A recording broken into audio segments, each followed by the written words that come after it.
Hi, this is Jeff Hirsch. We're live at the Money Show Orlando, and I'm with John Mousseau. He is the president, CEO, and director of Income Securities at Cumberland Advisors. Correct. Did I get all that right?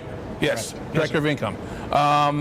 You made an interesting point earlier when we were sitting in the Money Show Advisors show, about the yield curve flattening, that it was abnormal.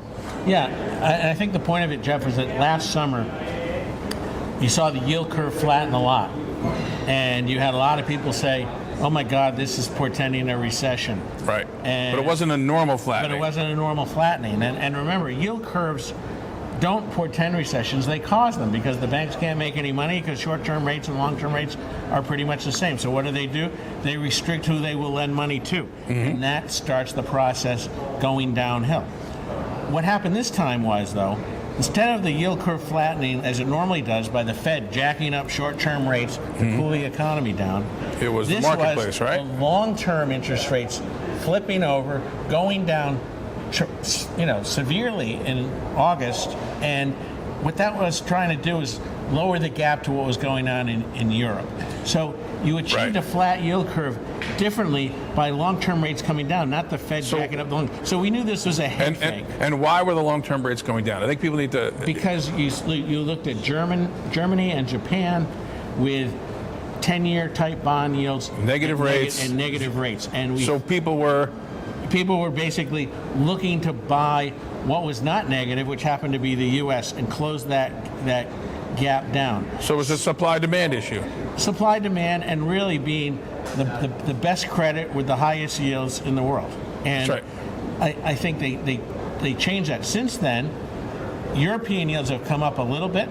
U.S. yields have come up a little bit. They would be up more without the coronavirus, which sent everybody running to the safety of treasuries. So we got a little more accommodation from the Fed. The rates came down. So what does that mean for the bond market for you? What do you see? Where should people be? I think for placing their money? People should be cautious and keep some money on the shorter end, and probably take advantage of what yield there is outside of treasuries on the longer end to provide a little overall yield, but have some ammunition. And I think what you're looking at this year is a Fed that, if they had their own way, they'd stay out of the ball game because it's a presidential election. Of course. So they will jump in if they need to, but they would prefer not to. But the government, who's in power, is spending, deficit spending, which forces the Fed to do what it's doing. Right, and I think everything you hear from our administration, the presidential administration, you hear it in terms of growth, and the reason is simple.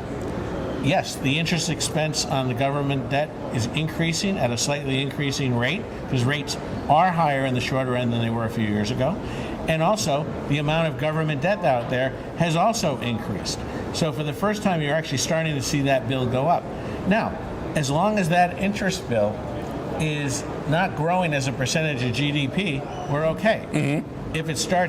If we don't grow GDP and it becomes a bigger and bigger portion of GDP, it starts to act as a wet blanket on the economy. You got one thing you can throw at people of where they might go for some income in outside the treasuries that you were referring to? I think what you do is you think about things like taxable munis.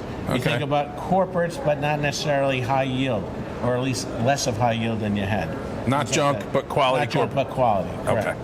Thanks, John. You're welcome, Jeff. Thanks. Thanks for joining us, everybody.